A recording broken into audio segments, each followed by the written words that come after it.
안녕하세요. 성산 개미TV입니다. 자, 11월 시장이 마감되었습니다. 오늘 30일이고요. 영상 제작 시간은 시장이 끝난 6시가 됩니다.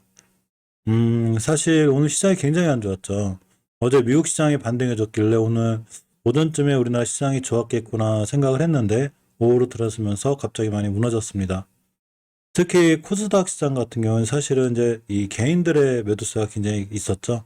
사실 약간 투매적인 성격도 있었는데 코스피 시장 같은 경우는 외국인과 기관이 동시에 다 던지는 이런 시장이 됐고 이 많은 물량을 개인들이 받았습니다. 특히 기관이 좀 괘씸하죠. 어제 같은 경우에 물량을 매수해줌으로 인해서 잘 살아나갔겠구나 했는데 역시 오늘 갑자기 매도세가 있었고 외국인들의 매도세도 있었습니다. 특히 외국인들 매도세보다는 기관에 좀 강력한 매도세가 있었고 연기군 쪽에서도 강한 매도세가 나왔습니다. 코스닥 시장은 이에 반해 이 외국인들 매도세가 좀 있긴 했는데 결국 개인들의 매도세도 있었고 기관이 좀 방어해주는 이런 모습이 있었죠. 하지만 코스닥 시장 같은 경우에는 외국인의 매도세가 제법 있었기 때문에 역시 큰 폭으로 밀린 하루가 되었습니다.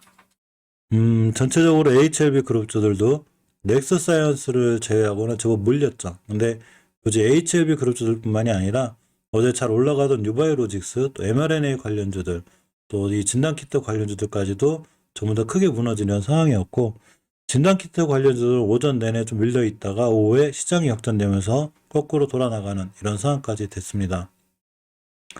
물론 HLB에서 제일 신경 쓰는 건 베트남의 나노젠 나노코박스 관련인데 굳이 넥스사이언스만 잘 올라가고 나머지 HLB라든가 HLB 생명과학, HLB 제약 같은 경우에는 좀 크게 무너지는 이런 상황이 됐죠. 저점이 잡혀야 되는데 저점이 잘 안 잡히는 이런 상황까지 돼 있고 오전에 제가 영상에서 알려드렸듯이 이 베트남 주석이 WHO의 백신 글로벌 임상을 또 요청하기도 하였습니다. 29일 이 다수의 베트남 언론에 따르면 이날 응우엔 수원프 국가주석이 테드로스 아드하뇽 게브레예수스 WHO 사무총장을 만나서 베트남인 나노코박스가 글로벌 임상시험 프로그램에 참여할 수 있도록 지원을 요청했죠. 따라서 이날 이 제네바에서 열린 회담에서 응우엔 수원프 주석이 국제 백신 공동 개발 구매 프로젝트인 코베스 퍼실리티에 50만 달러의 기부금을 또 약속하기도 했습니다.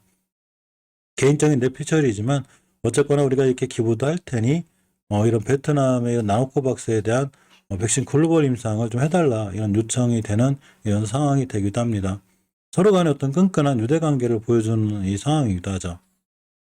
자, 그렇지만 어쨌거나 오늘 시장이 밀려서 크게 밀렸기 때문에 먼저 중요한 공매도 먼저 살펴보면 사실 얄미울 정도로 이 공매도가 괴롭히는 주식들 중에 대표적인 게 HLB하고 셀트리온이죠. 요새 거의 두 자릿수가 나오고 있는데 오늘도 이렇게 보시면 HLB 같은 경우에 공매도가 4%대 며칠 전에 이 두 자릿수 나오는 공매도에 비하면 많이 줄긴 했지만 역시나 5% 4%대 나오고 있고 지금 예전에 나노코박스 관리해서 많이 올랐다가 거의 제자리가 오는 급이기 때문에 여기서 공매도 하기는 좀 부담스럽기 때문에 어쨌거나 공매도가 많이 줄어든 모습이죠. HLB 생명과학 같은 경우도 역시나 공매도가 많이 줄었다가 오늘은 제법 공매도가 다시 나와 있습니다. 대체적으로 HLB나 HLB 생명과학의 공매도들이 쉽게 사라지지 않는 특히 공매도 잔고 금액 10위권 안에 드는 게 항상 HLB 그룹이기도 하죠. 그만큼 공매도 세력들이 많이 괴롭히고 있기도 합니다. 자, 어쨌건 우리는 이 나노젠 나노코박스에 관련한 이슈가 HLB가 꽤 중요하기 때문에 꾸준히 좀 살펴볼 필요가 있죠. 물론 지금 시장이 많이 무너져서 많이 떨어져 있다고는 하지만 주식이 하늘 높이 올라가지만 않듯이 또 언제까지나 떨어지지만은 않아요. 반드시 돌아나갈 수 있다는 걸 기대하에 다시 한번 몇 가지 이슈들을 좀 살펴보려고 합니다.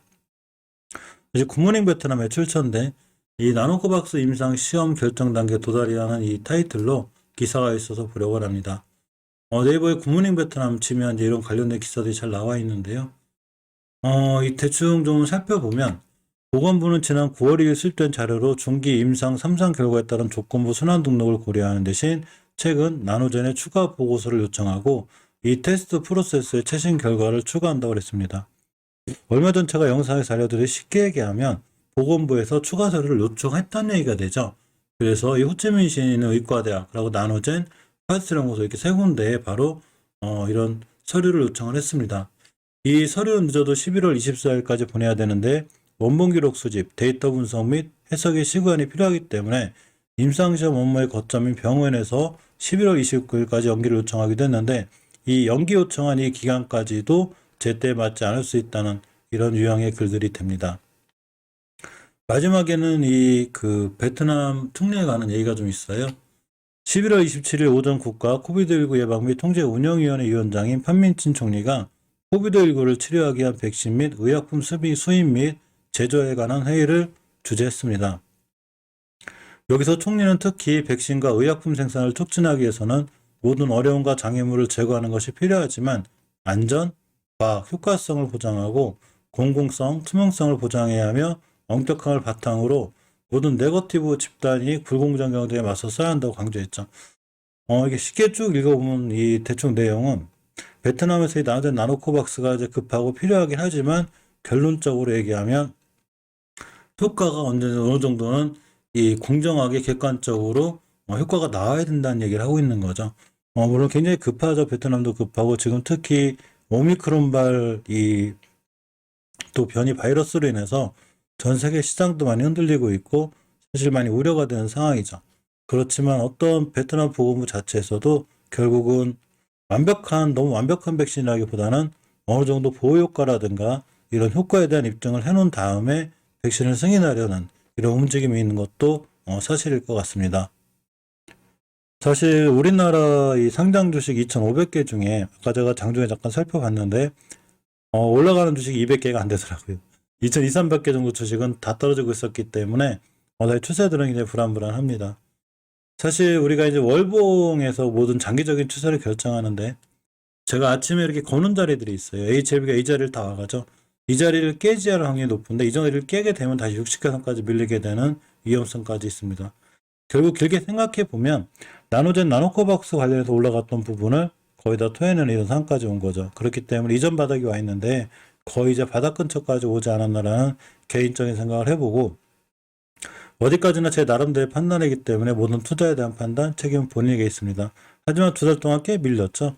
다음 달부터는 좋은 반등을 좀 예상해보고 HLB 생명과학 같은 경우에 이제 중요하게 깨지 않아야 될 장기 이동 평균선 중에 21개월선이 있어요.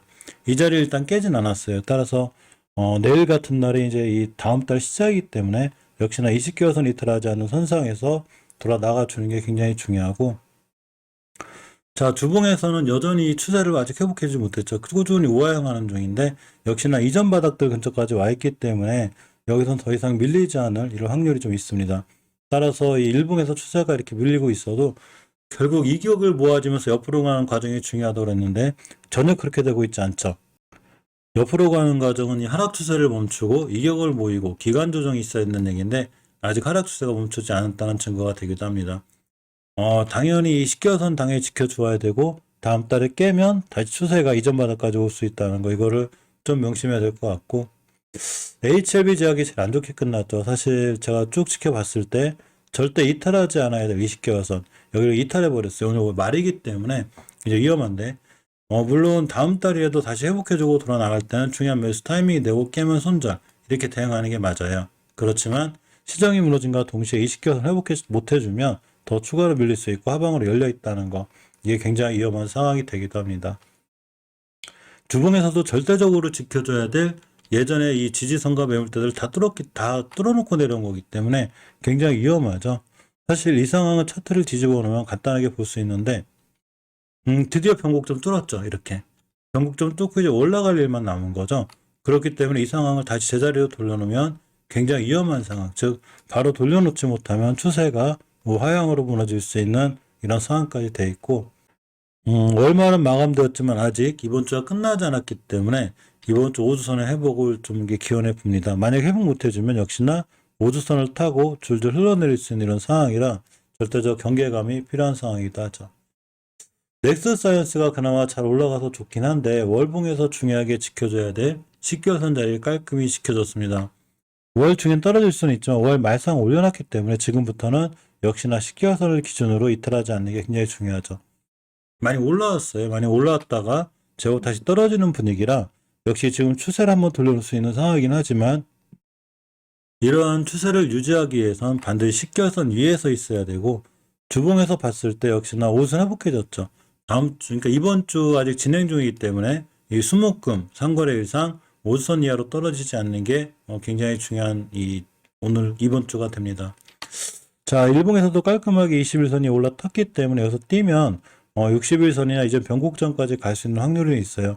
물론 이제 우리가 생각도 못한 나머지 나노코박스에 관련한 좋은 이슈들이 있을 수 있기도 하죠. 그렇지만 항상 월봉에서 많이 올라왔다가 하향하는 중에 반등할 수도 있는 거기 때문에 이게 반등이 아니라 추세를 다시 돌려놓고 가기 위해선 이 10개월선 같은 걸 깨지 않아야 된다는 걸 명심하고 보는 게 좋을 것 같습니다.